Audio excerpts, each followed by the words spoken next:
नमस्कार, आपके साथ मैं हूं निशा रौतेला और आप देख रहे हैं स्वर्णिम मध्य प्रदेश छत्तीसगढ़। तो चलिए बुलेटिन की शुरुआत करते हैं।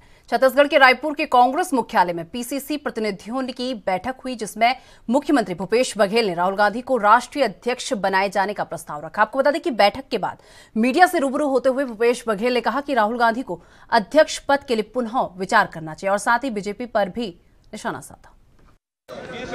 आज नवनिर्वाचित प्रदेश प्रतिनिधियों की बैठक आयोजित की गई थी, जिसकी अध्यक्षता प्रदेश निर्वाचन अधिकारी हुसैन दलवाई जी के अध्यक्षता में हुई। विशेष रूप से प्रभारी हमारे पीएल पुनिया जी,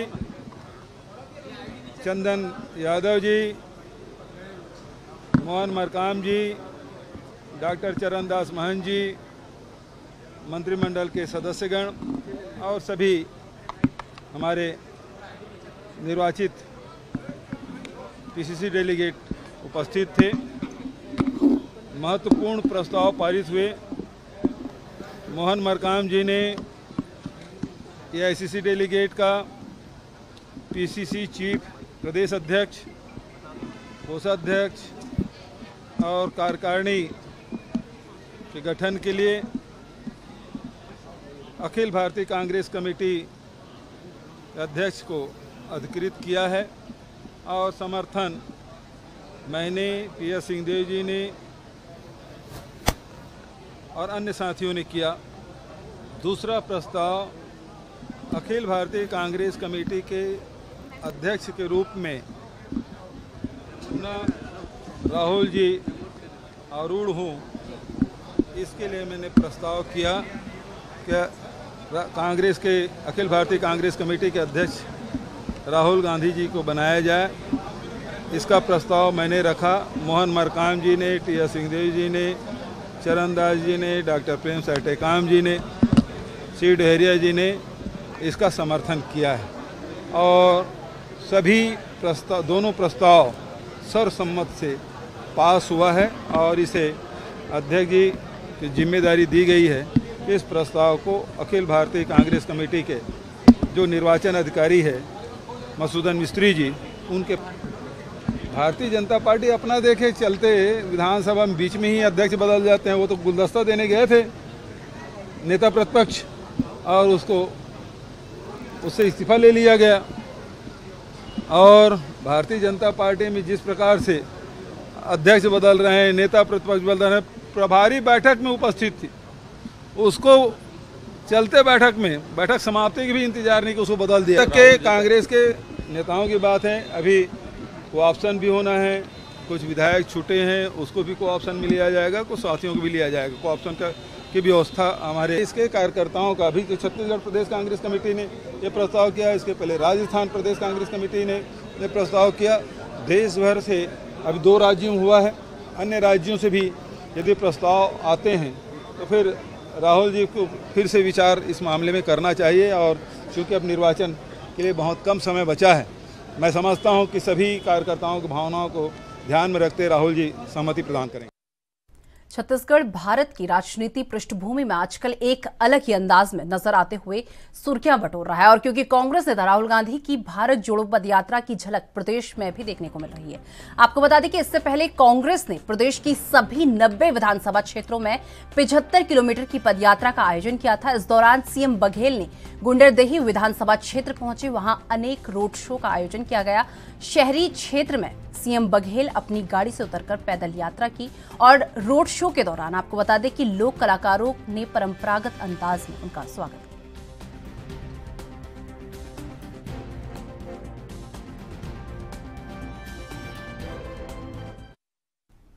छत्तीसगढ़ के रायपुर में डेलीगेट की बैठक खत्म होने के बाद मुख्यमंत्री भूपेश बघेल ने पत्रकारों से चर्चा की। आपको बता दें, उन्होंने बताया कि बैठक में 2 महत्वपूर्ण प्रस्ताव पारित किए गए हैं और जिसमें पहला प्रस्ताव मोहन मरकाम ने एआईसीसी डेलीगेट का और पीसीसी चीफ, प्रदेश अध्यक्ष, कोषाध्यक्ष और कार्यकारिणी के गठन के लिए अखिल भारतीय कांग्रेस कमेटी अध्यक्ष को अधिकृत प्रस्तुत किया है। उन्होंने बताया कि इस प्रस्ताव का समर्थन मैंने और टी.एस. सिंहदेव ने और अन्य साथियों ने किया। और वहीं आपको बता दें कि दूसरा प्रस्ताव अखिल भारतीय कांग्रेस कमेटी के अध्यक्ष के रूप में दोबारा राहुल को कांग्रेस अध्यक्ष बनाने को लेकर प्रस्ताव भूपेश बघेल ने रखा।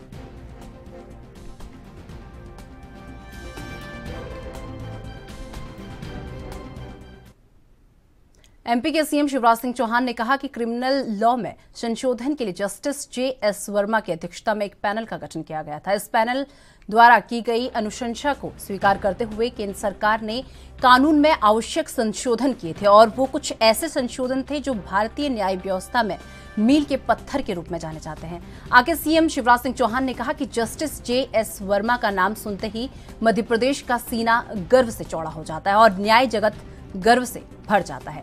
मैं उनके चरणों को मैं प्रणाम करता हूं। अपने फैसलों से उन्होंने ऐसे उदाहरण प्रस्तुत किए हैं जिसको ये देश कभी नहीं भूल सकता।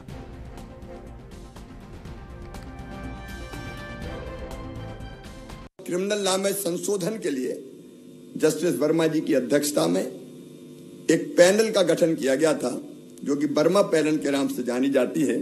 इस पैनल द्वारा जो अनुशंसाएं की गई उनको स्वीकार करते हुए केंद्र सरकार ने कानून में आवश्यक संशोधन किए थे और वे कुछ ऐसे संशोधन हैं जो भारतीय न्याय व्यवस्था में मील के पत्थर के रूप में जाने जाते हैं। सचमुच में हम सबके मन में एक बड़ी चिंता है। मैं आपको बताते हुए दुखी हूं कि यौन उत्पीड़न की और विशेषकर मासूमों के साथ, बच्चों के साथ जो अनैतिक घटनाएं घटती है उनमें से 92% परिचितों के द्वारा और उनमें से कुछ रिश्तेदारों के द्वारा भी की जाती है। मध्य प्रदेश में हमने कानून बनाया, मध्य प्रदेश विधानसभा में शायद सबसे पहले मध्य प्रदेश ने किया था कि मासूम बेटियों के साथ जो दुराचार करेगा वो सीधे फांसी के फंदे पे लटका दिया जाए। इस तरह का मध्य प्रदेश की विधानसभा ने विधेयक पारित किया। सजा कई लोगों को हुई, मैं समझता हूं लगभग 76 लोगों को त्वरित फैसले करते हुए, और कई फैसलों में तो कोई 62 दिन में, मतलब एक रिकॉर्ड टाइम में न्यायपालिका ने फैसले किए। लेकिन वास्तविक फांसी तो होते होते वर्षों लग जाते हैं। देखिए, जब तक इस तरह की घटनाओं में कठोर और कड़ी कार्रवाई नहीं होगी तब तक मुझे लगता है कि जिनका कोई चरित्र नहीं है, क्योंकि सज्जनों के लिए फूल से ज्यादा कोमल रहे, लेकिन दुष्टों के लिए वज्र से ज्यादा कैसे हो सकता है पूरा सिस्टम। और अंततः न्यायपालिका जिस पर देश का सबसे ज्यादा भरोसा है। सचमुच में आज भी ये कहते हुए गर्व होता है कि आम आदमी आज भी आंख बंद करके किसी पर भरोसा करता है तो वो भारत की न्यायपालिका पर भरोसा। जस्टिस जेएस वर्मा, जिनका नाम सुनते ही मध्य प्रदेश का सीना गर्व से चौड़ा हो जाता है और न्याय जगत गर्व से भर जाता है। सबसे पहले मैं उनके चरणों में प्रणाम करता हूं। वो इतने सख्त और कठोर थे कि जूनियर उनके सामने थर थर कांपते थे, लेकिन अपने फैसलों से उन्होंने ऐसे उदाहरण प्रस्तुत किए जिसको ये देश कभी भूल नहीं सकता। पूरा देश, मैं केवल न्याय जगत की बात नहीं कह रहा। उनके कई फैसले ऐसे थे जिन्होंने ये स्थापित कर दिया कि rule of law, rule by law को कैसे फॉलो किया जाता है। 1997 में महिलाओं के गौरवपूर्ण जीवन जीने के लिए मौलिक अधिकार को सुरक्षित बनाने वाला उनका एक बड़ा फैसला विशाखा केस में आया था। आप सब लोग अच्छी तरह जानते हैं, विशाखा केस की सुनवाई के दौरान कामकाजी बहनों के यौन उत्पीड़न को रोकने के लिए उन्होंने जो गाइडलाइन बनाई वो आज पूरे देश में विशाखा गाइडलाइन के रूप में लागू की गई है। इस गाइडलाइन के आधार पर भारत की संसद ने क्रिमिनल लॉ में कई आवश्यक संशोधन किए थे। मित्रों, आप मुझसे ज्यादा जानते हैं, महिलाओं के हक में 2012 में उनकी कलम से जो अनुशंसाएं निकली, उसके लिए तो ये देश जस्टिस वर्मा का सदैव ऋणी रहेगा। जस्टिस वर्मा ने निर्भया कांड के कलम को धोने और ऐसी घटनाएं आगे ना हो इस दिशा में जो योगदान दिया है उसे ये देश। एमपी में चीते आने पर पूर्व मुख्यमंत्री कमलनाथ ने चीतों को लाए जाने पर कहा कि जिस शिवपुरी में जिले में कुनो अभ्यारण्य का ये कार्यक्रम आयोजित हुआ, वो देश में कुपोषण के मामले में सबसे शीर्ष पर है। इतना ही नहीं, उन्होंने ये भी कहा कि पहले तो शेर आने वाले थे, जब वो नहीं आए तो चीता ले आए।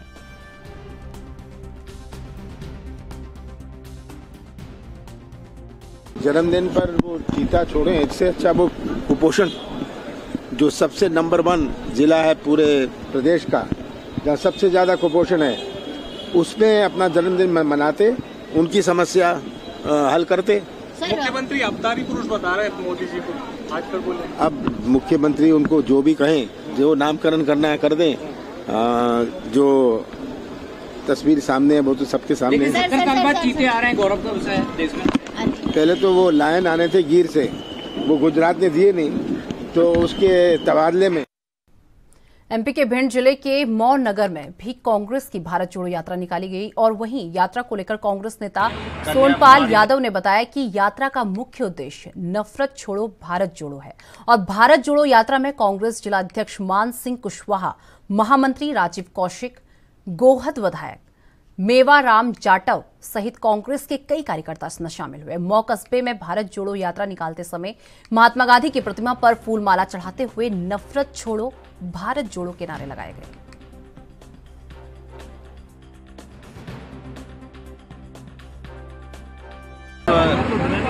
आदरणीय राहुल गांधी के नेतृत्व में जी कन्याकुमारी से कश्मीर तक 7 सितंबर से भारत जोड़ो यात्रा का प्रारंभ कर दिया है, जिसमें अन्य प्रदेशों में होते हुए नवंबर माह में हमारे मध्य प्रदेश में लगभग 16 दिन तक ये भारत जोड़ो यात्रा रहेगी। उनका निर्देश है कि हम पूरे प्रदेश में जिला लेवल पर, विधानसभा लेवल पर गांव-गांव जाकर भारत जोड़ो यात्रा के बारे में बताएं। जिस प्रकार से हमारे अध्यक्ष जी मान सिंह कुशवाहा जी ने कहा है कि भाजपा का उद्देश्य नफरत फैलाना है, कांग्रेस का उद्देश्य आपसी भाईचारे को बनाना है। जैसे भाजपा हिंदू मुस्लिम का मुद्दा बना देती है, कहीं किसी का मुद्दा बना देती है। कई प्रकार के जो मेन मुद्दे हैं, जैसे नरेंद्र मोदी जी ने कहा था 2014 में कि हम 2 करोड़ नौकरियां देंगे, हर खाते में 14-14 लाख भिजवाएंगे। हमारे देश के युवा रोजगार बीजेपी सरकार नरेंद्र मोदी से ये मांग कर रहे हैं कि हमको 2 करोड़ नौकरियों का वादा किया था, वो अभी तक नहीं मिली।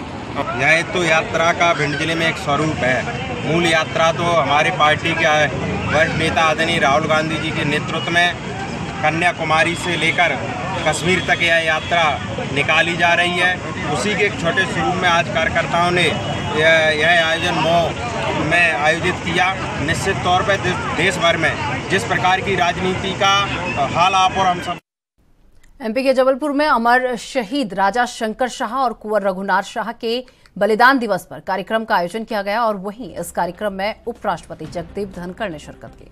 आपको बता दें कि जबलपुर के डुमना एयरपोर्ट पर उपराष्ट्रपति धनखड़ की अगवानी राज्यपाल मंगू भाई पटेल और मुख्यमंत्री शिवराज सिंह चौहान, केंद्रीय राज्य मंत्री प्रहलाद सिंह पटेल ने की और वहीं एयरपोर्ट पहुंचने पर उपराष्ट्रपति को गार्ड ऑफ ऑनर भी दिया गया।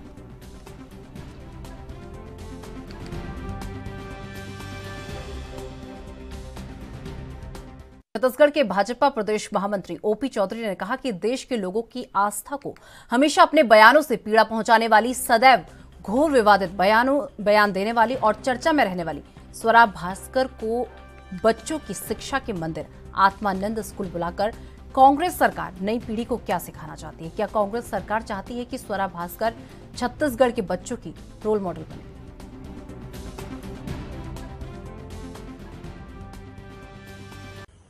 गत दिनों भूपेश बघेल जी की कांग्रेस सरकार ने स्वरा भास्कर जैसे विवादित व्यक्तित्व को आत्मानंद स्कूल में बच्चों के बीच में इनवाइट किया, बच्चों के बीच में वो लेकर गए। यह अत्यंत दुर्भाग्यजनक है कि एक ऐसे विवादित व्यक्तित्व को, जो तालिबानियों की तुलना हमारे हिंदुत्व से करती है, जो पूरे भारतीयों की भावनाओं को आहत करते हुए हिंदुत्व के मर्म को समझे बिना, जो एकम सद विप्रा बहुधा वदंती सर्वे भवन्तु सुखिनः के मर्म को समझे बिना हिंदुत्व आतंकवाद जैसे शब्द का प्रयोग कर सकती है, जो मणिमेकलाई और महुआ मोइत्रा जैसे लोग जब मां काली पर विवादित पोस्ट करके पूरे भारतीयों की भावनाओं को ठेस पहुंचाते हैं, पूरे देश भर की भावनाओं को ठेस पहुंचाते हैं, उन ट्वीट का समर्थन करते हुए कहीं न कहीं नजर आती है। ऐसे व्यक्तित्व को आत्मानंद स्कूल में शिक्षा के स्थान पर बच्चों के बीच ले जाकर भूपेश बघेल जी और कांग्रेस किस तरह की पीढ़ी का निर्माण करना चाहती है, इसका उनको जवाब देना चाहिए। इसकी मैं घोर निंदा करता हूं। आत्मानंद स्कूल में एक तो बिना बजट के, बिना बिल्डिंग के हिंदी मीडियम स्कूलों को बंद करके इन्होंने चालू किया, वह अत्यंत आपत्तिजनक है। ये इनकी स्कूल का कोई विरोध नहीं है, लेकिन किसी को बंद करके चालू करने का विरोध है। अब उस स्कूल पे स्वरा भास्कर जैसे लोगों को ला करके कैसी शिक्षा और कैसी पीढ़ी का निर्माण करना चाहते हैं, इसका भूपेश बघेल जी को जवाब देना चाहिए। छत्तीसगढ़ की राजधानी रायपुर में बीजेपी प्रवक्ता संदीप शर्मा ने पीसीसी द्वारा राहुल गांधी को अध्यक्ष बनाने का प्रस्ताव पास करने के संबंध में कटाक्ष किया है। उन्होंने कहा कि कांग्रेस पार्टी के राजनीतिक मानचित्र को 2 राज्यों तक समेटने वाले कांग्रेस पार्टी के अनिच्छुक शहजादे को पुनः कांग्रेस पार्टी का अध्यक्ष बनाने का छत्तीसगढ़ कांग्रेस का प्रस्ताव 2 बात सिद्ध करता है। पहला, कांग्रेस पार्टी में राहुल गांधी से योग्य कोई भी नेता नहीं है, और दूसरा, कांग्रेस पार्टी में आपका राजनीतिक करियर तभी तक सुरक्षित है जब तक आप गांधी परिवार की चाटुकारिता करते हैं।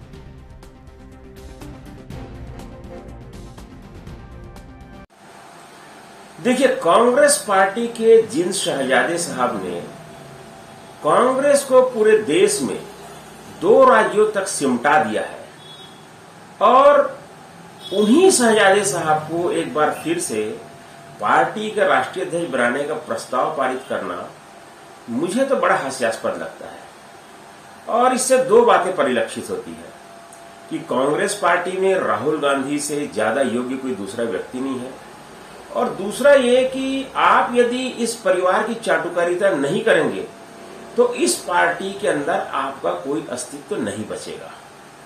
क्योंकि पुराना जो अनुभव बताता है कि जिन लोगों ने भी इस परिवार को चुनौती देने की कोशिश की है, उनका क्या हश्र हुआ है, ये पूरी दुनिया ने देखा है, इस देश ने देखा। छत्तीसगढ़ के रायपुर में बीजेपी प्रवक्ता केदार गुप्ता ने कहा कि कांग्रेस की बैठक केवल भूपेश बघेल की चुनौतियों को दूर करने के लिए है। जो लोग उनके लिए चुनौती है, उन्हें बारी बारी कर हटाया जा रहा है। सूचियों से दिग्गज नेताओं का नाम गायब है और कांग्रेस पार्टी के अंदर भारी फूट है और सभी एक दूसरे को निपटाने में लगे हुए हैं। जीती हुई विधानसभा में कांग्रेस इसलिए नहीं जा रही क्योंकि वहां जनता के रोष का सामना नहीं कर पाएगी।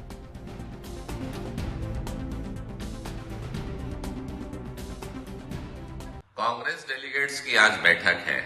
पुनिया जी आ चुके हैं और मुझे ऐसा लगता है ये डेलीगेट्स की बैठक खाली इसलिए है कि माननीय मुख्यमंत्री भूपेश बघेल जी के लिए जो चुनौतियां बन चुके हैं, पहले टीएस सिंहदेव जी को निपटाया, अब तो नौजवान नेता विकास उपाध्याय को भी दूर करने का प्रयास कर रहे हैं। और तीसरी बात कि मोहन मरकाम जो एक आदिवासी चेहरा है, अब वो भी सरकार के लिए चुनौतियां बन रहे हैं। इसलिए शायद ये बैठक उस चुनौती को भी निपटाने के लिए है। तो निश्चित रूप से बैठक कांग्रेस को तो मजबूत नहीं करेगी, कांग्रेस के संगठन को तो मजबूत नहीं करेगी, पर निश्चित रूप से कहीं न कहीं जो जुगलबंदी है पूनिया जी की और माननीय भूपेश जी की, वो भूपेश बघेल की चुनौतियों को दूर करने के लिए आए हैं। कांग्रेस के ही लोगों से चुनौतियां हैं अब भूपेश बघेल जी को। रही बात हारी हुई विधानसभाओं में दौरा करने की, तो वो वहीं जा सकते हैं। जीती हुई में तो जो कांग्रेस ने जीती है वहां कार्यकर्ताओं का भी असंतोष है और जनता का भी असंतोष है, तो वहां जाके असंतोष झेलने की ताकत अब पुनिया जी में। तो चलिए मेरे साथ स्वर्णिम मध्य प्रदेश छत्तीसगढ़ में बस इतना ही। देश दुनिया की तमाम बड़ी खबरों के लिए देखते रहिए एनबी न्यूज। नमस्कार।